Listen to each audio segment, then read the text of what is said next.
بص بقى يا اخواتي، انا هحكي لكم حكايه ولاد رزق. ولاد رزق دول 4 اخوات عاملين حكايات من وهم في اللفه: عم رضا، عم ربيع، ركب، ورمضان.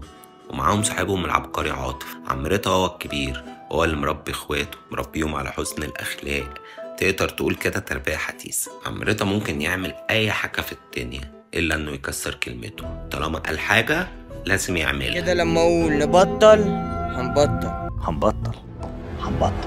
عم ربيع بقى حاجة تانية خالص، محترم جدا، مش بيحب العنف، ملوش في الهلس، وعمره ما على صوته على اخوه الكبير. عمل ايه وعملناه وما نفعتش، وبعدين انت قلت شلت ايدك منها يبقى مالكش فيه، انا اللي هتصرف.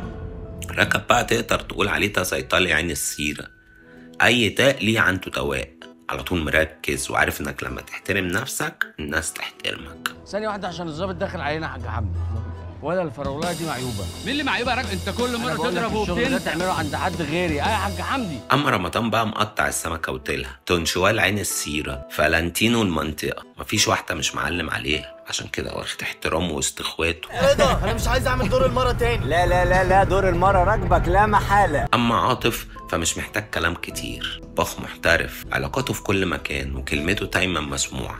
ده دهب البريال. ولاد رزق دايما ماشيين بالحلال، لحد ما في يوم من الايام وقعوا مع المعلم صقر. العيال زباين امبارح بيقولوا لي الحقنا يا ريس صقر، الشباب في المعادي مش عارفه تضرب مخدرات. في المعادي؟ ايه يا جدعان، هو انا ماكدونالدز؟ معلم صقر كان عايزهم يشتغلوا معاه، بس رضا رفض. انا قلتها اولى ومش هبلعها، احنا بطلنا. طبعا عشان هم على قلب راجل واحد، اخواته عادي عملوا العمليه من وراه، بس البضاعه اتاخدت منه، ورمضان اتخطف، وصباعه اتقطع يا عيني، وصقر بيدور عليهم.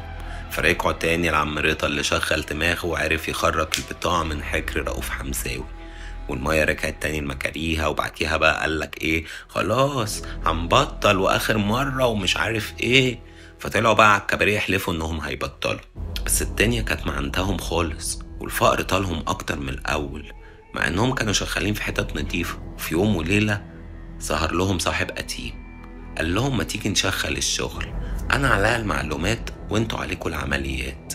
التانية حلوت قوي والفلوس كترت، لحد ما في يوم كانوا عايزين يسرقوا عقد ملايين الدولارات، فراحوا لعباس الجن عشان يستلفوا منه شوية دولارات.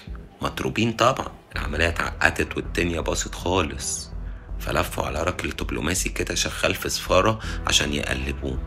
بس في عالم ولاد رزق لازم تبقوا عارفين ان دايما الجامد في اللجمة منه حتى لو مش باين عليه. مستر كمال الدبلوماسي خفلهم وطلب فلوس عباس الجن منهم، وعباس طبعا عشان صاحبهم وراجل مجدع مرتيش يقل بأصله معاهم، فقرر انه يخطف مراته وابن عم رضا مش اكتر. بس على مين؟